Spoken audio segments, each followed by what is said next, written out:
Assalamu alaikum, hello and welcome to Africa This Week with me, Khalil Charles. This show looks at the affairs of sub-Saharan Africa and the African diaspora. On today's program, we update you on the fight against Somali fighters, Al-Shabab, and the growing fears that they may be planning an imminent terror attack. This follows news from the United Nations peacekeeping force that their African Union uniforms have been stolen by the Shabab. Our reporter, Davide Salve, will also be here joining us to comment on the week's headlines in the news, and we'll be taking a look at an exhibition on the former Soviet Union relationships with Africa. And we'll have the exhibition curator here in the studio with us. 82-year-old Dr. Ken Elliott and his 84-year-old wife, Jocelyn, from Perth in Western Australia, were abducted during the night on the 15th of January. Adama Muno has more on this and the rest of this week's headline news.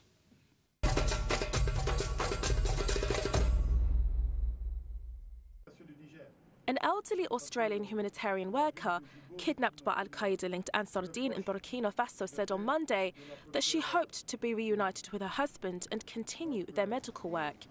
She was freed after mediation from Niger, which is now trying to secure her husband's release. Increasing military cooperation across West Africa to tackle the growing threat of terrorism was the key focus at the start of an annual US military training exercise, which opened in Senegal on Monday. US Special Operations Forces, the Senegalese military and other African troops gathered in the northern city of Thiès to mark the opening of a 3-week training program aimed at increasing security in the region. It is the third time Senegal has hosted the event in recent years. Thousands of supporters gathered in Kinshasa on Monday to celebrate the Democratic Republic of Congo's win over Mali in the African Nations Championship. The DRC sealed their second African Nations Championships title when they defeated Mali 3-0 in a one-sided final at Kigali's Amahoro National Stadium on Sunday. German President Joachim Gauck undertook a 4-day trip to Nigeria, pledging his country's support in the fight against terrorism and its support in business and technology. On Tuesday, he met the country's top writers and artists, including Africa's first Nobel laureate, Wole Soyinka. He was also greeted and met by dance performances by natives as part of the welcome. A leading opposition lawmaker in Ghana, Joseph Boakai Dankwa, was found stabbed to death at his home in the capital Accra on Tuesday. Boakai Dankwa, who represented the Abu Akwa North constituency in the eastern region, was a member of the main opposition, the New Patriotic Party. South African opposition protesters marched on Tuesday to Johannesburg's Constitutional Court, where judges heard a case over public money spent on President Jacob Zuma's private house. The upgrades at Zuma's homestead, which were valued in 2014 at about 216 million rand, have become a symbol of alleged corruption and greed within the African National Congress government. On Thursday, South Africa's radical leftist Economic Freedom Fighters Party walked out of Jacob Zuma's State of the Nation address. For more than an hour, EFF lawmakers shouted down the speaker before leaving. Military and emergency officials said on Wednesday that 2 female suicide bombers killed more than 60 people at a camp displaced by the insurgency of Boko Haram in the northeast Nigerian town of Dikwa. It took place on Tuesday, but a breakdown in the telephone system prevented the incident being made public earlier. The chairman of the State Emergency Management Agency, Satomi Ahmed, added that 78 people were injured. African peacekeepers said on Wednesday they had information Al-Shabab were planning to launch attacks in Somalia disguised in their uniforms. Fighters from the group had taken some uniforms from camps run by the African Union. The force said on its Twitter account, AMISOM has information that due to panic, Al-Shabab have plans to masquerade as AMISOM and dress in AMISOM troops' uniforms. Kenyan soldiers serving with AMISOM suffered heavy losses when Al-Shabab launched a dawn raid on their camp in the southern Somali town of Al-Ade on the 15th of January. On Thursday, hundreds of Somalians protested outside the Kenyan embassy in central London to show their anger at the incident at Al-Ade. I think the whole Somali people are shocked, saddened and extremely angry by what these so-called peacekeepers have carried out. We are against it. It's a war crime. They are said to be using fixed-winged planes in their peacekeeping operations, which is forbidden, something which is forbidden by the United Nations. He also spoke of the role of Kenyan and Ethiopian troops, which he believes is core to the insurgency of al-Shabab. Kenyan army are reluctant to fall under the command of the Amazon. They want to operate themselves. They have made it very clear, and this country haven't achieved anything. The Shabab is back. They have taken recently, less than 2 weeks ago, they have taken the strategic coastal town of Merka, just 90 kilometers away from the capital. This is a proof that all this money, all this investment from the international community have been wasted. We need not dodgy army, we need real peacekeepers, we need orderly peacekeepers. We want Kenyans and Ethiopians out. These countries have been historically at odds with our nation.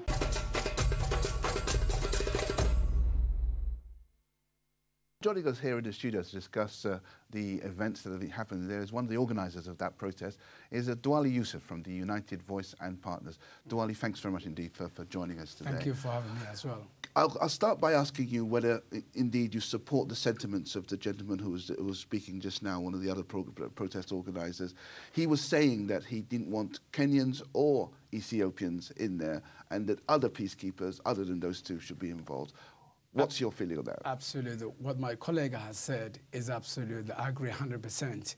I think the Kenyans and Ethiopians are destabilizing Somalia, and they're suffocating any Somali, anything they try to build a proper government. Let me tell you one thing. I would like to mention Al-Adha, and since the Kenyans invaded in Somalia, Somalia is a sovereign nation. It's not the country they belong to, the Kenyans. They had any mandate from Somali government. And that time, I believe Sheikh Sharif was the president of Somalia. He rejected that the Kenyans to come in Somalia. He rejected. I'm repeating that again. There hasn't been a united Somali government ever since Said Barry left. For you to say they didn't take permission, that seems rather strange.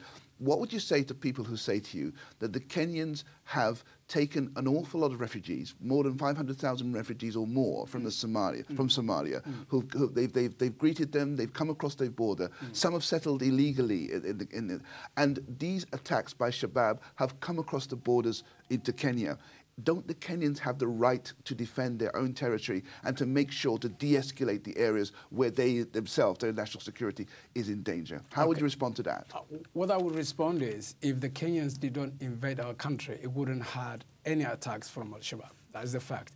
I'm not speaking on behalf of al-Shabab, but as a Somali citizen, as an activist for Somalis, we will not, I myself, if I'm in Somalia today, I would take the arm and fight against the Kenyans, because I have rights to defend my mothers, my sisters. Since the Kenyan invaded in 2010, October, they have killed thousands of people and displaced thousands of people.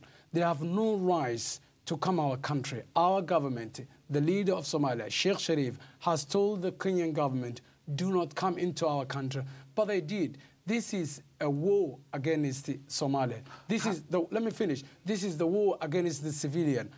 As a Somali citizens, people who came outside the Kenyan embassy yesterday, they are preparing to go Al-Adha. They are preparing to go the southern of Somalia and to fight against those who called African Union. They are not let me finish. They are not peacekeepers.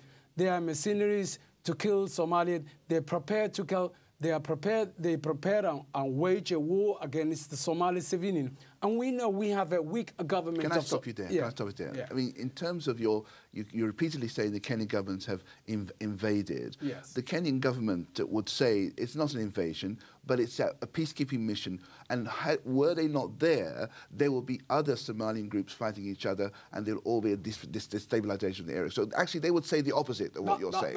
I can say that is a lie. That is a lie. We are a sovereign nation called Somalia, and the Kenya, our neighbors. we would like to live side by side with peace if the Kenyans allowed to remove and to take their arms away from Somalia.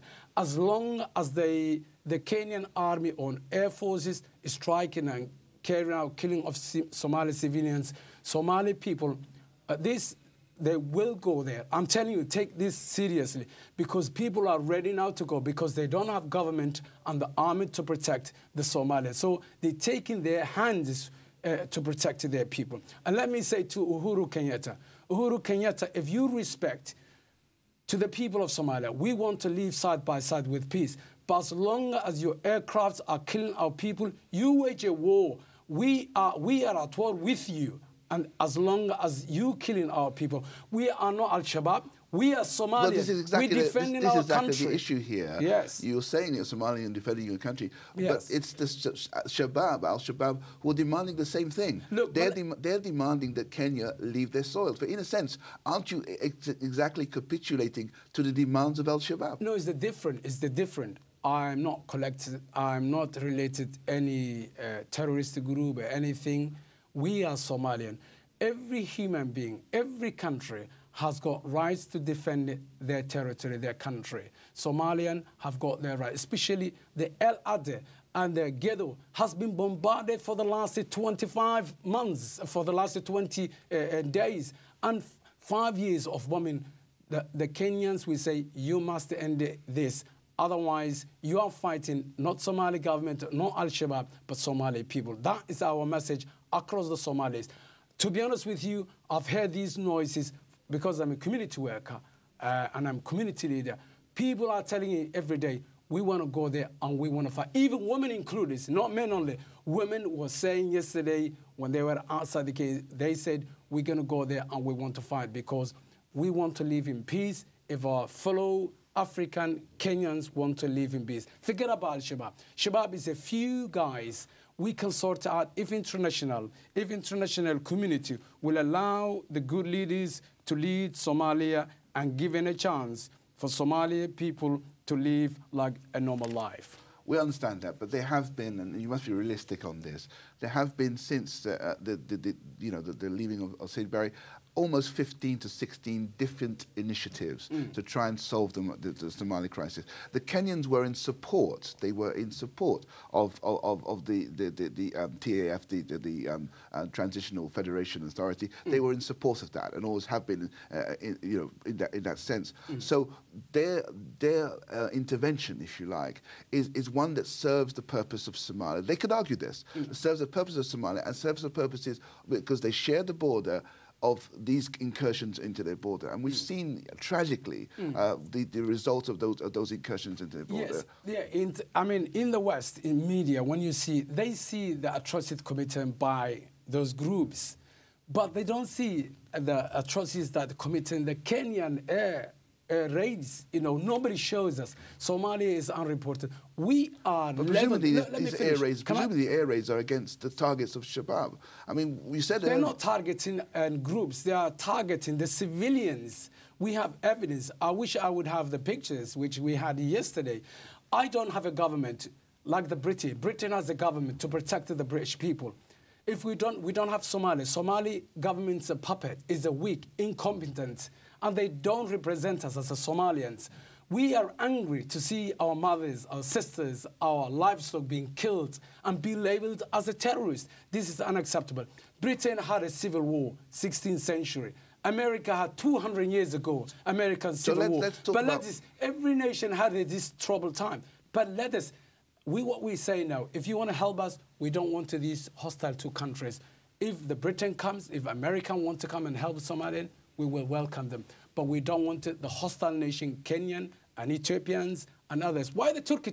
Let me ask you about want to this come real to threat, Somalia, help us. We want the Muslim countries. Let me ask you about the real threat that's at the moment that seems to be coming from Al-Shabaab. Right. We heard that these uniforms have gone missing, and it could be that they might bring themselves in as pretending to be from the African Union. Is this not concerning for your people in that region, given the history and the record of Al-Shabaab? I understand, but who can sort it out? What is the solution of that? The solution of that is to allow international community, Somalia come together and build their proper government, not someone who is stealing or who want to get in power, but someone who represents fully for all Somalis and speaks the voiceless of Somalis. Unless international do that, the foreign forces can never bring a peace. Well, in a sense, you contradicted yourself there, because you said you don't mind if foreign forces like Britain, United Nations come in, but at the same time you're saying foreign forces can't solve your problem. Absolutely. The reason I'm saying Britain, we don't have a border, but the Kenyans has already had our territory called the NFD. The Ethiopian has a Ogaden region. So these countries do not want Somalia stand at its feet. And unless international community understand this become a battle place, because this is a serious threat our way of lives. The Kenyans, the Ethiopian are not building our army, are not building our government. They're trying to destabilize Somalia, and international has to take very seriously to support Somali people fully. Thank you very much indeed, Duale. We've got to leave it there. Thanks for your comments, okay? We move now on to Nigeria, where El Kanamani Warrior Football Club has resumed training in its home city of Maiduguri, despite the continuing threat of violence posed by Boko Haram. The team is now hoping that the country's football federation will allow the club to host home matches. Reporting from Lagos, Nigeria, here's Helen Percival.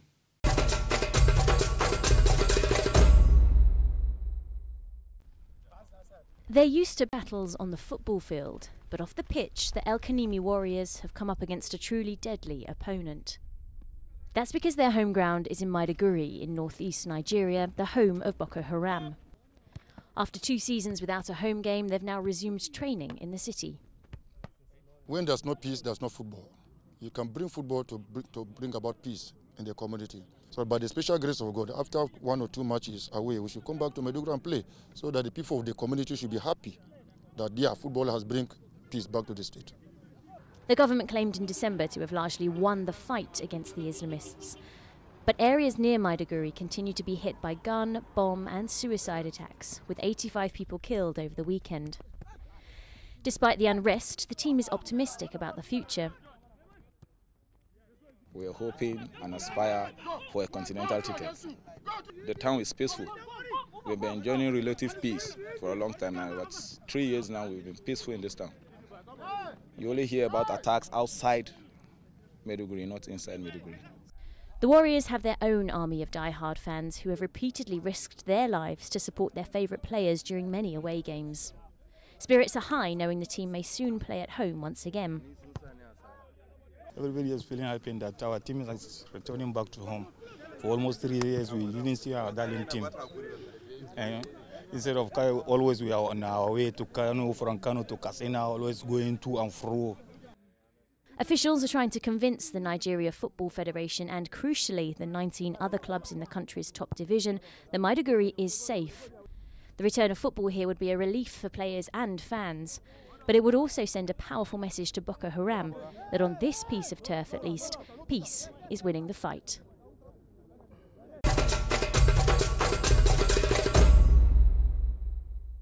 After the break, we'll be taking a look back at the 20th century. It's been 25 years since the fall of the Soviet Union, and we'll be asking the question, how important were the Soviets for Africa? To find out, stay tuned.